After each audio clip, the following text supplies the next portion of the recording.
Рахмат Кундузбек Ошолевич, ал жагын көзөмөлгө алабыз.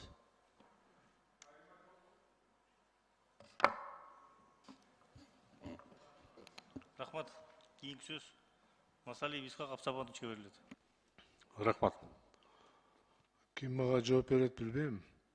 Бир жыл мурда июнь айында депутаттардын колуну кайрып, кээ бирлерди коркутуп, казино жанында мыйзамды кабыл алып бергиле, тез арада 2 миллиард сом бюджетке түшөт деген сөз ушул жерде айтылган да.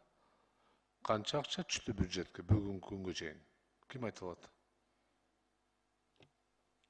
Урматтуу Исхак Абсаматович, уруксат берсеңиз мен жооп берип коеюн. Финнадзордун төрагасы Пирназаров.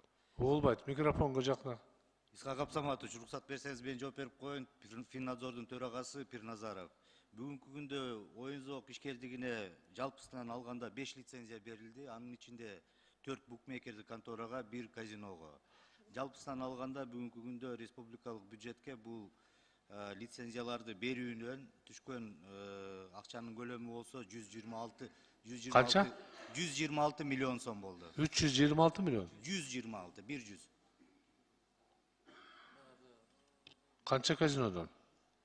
Bir казинодон 84 миллион сом түштү.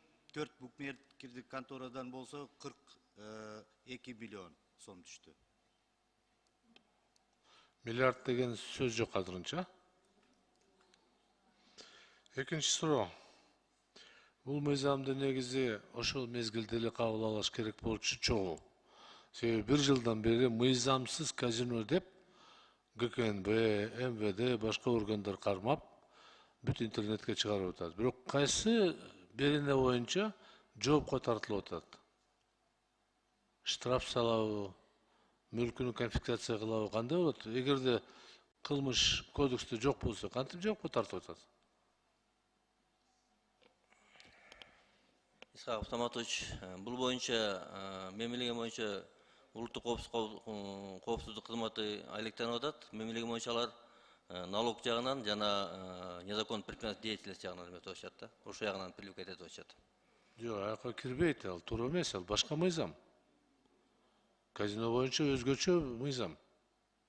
Ал незаконный предпринимательство кирбейт.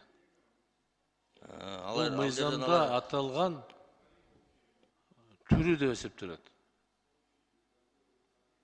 Ал жерден доход көрүп аткан. Мен өзүм билген укканымды айтып атам да, мен сизге так айта албайм. Биз ал менен иштебеген дегенчи. Ал жакта, может, ал жака суроо берсеңиз, может, жооп бере чыгар. Мен бирок так айта албайм. Мен укканымды айтып атам, билгенимдечи. Үчүнчү. Силер сунуштап аткан мыйзамда подследственность деген беренеде УПКда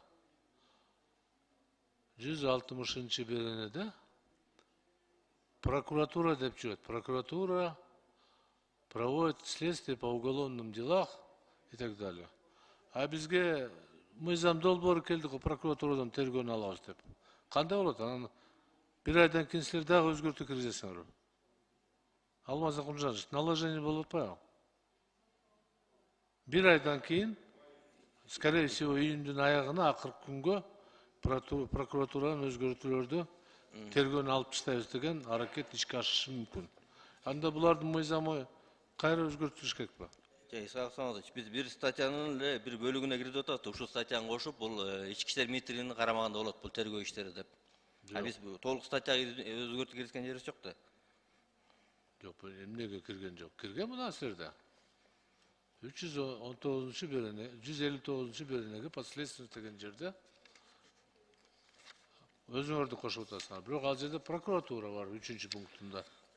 Биз бул мыйзамды иштеп чыгып атканда прокуратураныкы Азырга чейин бар. ооба, бар болчу да. Биз өзүбүздүк эле Хорошо, мен сизге маалымат катары айтып атам. Азыр биздин Жогорку Кеңештин кароосунда прокуратурадан тергөөнү алып таштайбыз деген мыйзам долбоору турат. Муну кабыл алгандан кийин силердикини кайра өзгөртүш керек болот да. Бул жерде прокуратурада так жазылып турат. 218, 220, 221 берене кылмыш кодексине прокуратура карайт деп. Бул жаңылык. Өзгөртүү. Ошондо кандай болот? Уруксат берсеңиз, биз азыр бул мыйзамга өзгөртүү киргизип атабыз, өзү часть касающий өзүбүз эле. Биздин өз статьяны бизге кошуп атабыз, ички иштер министрлиги деп.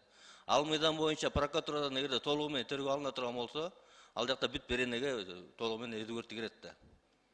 Биз бир эле жерин кошуп атабыз, бир эле статьяны кошуп атабыз да.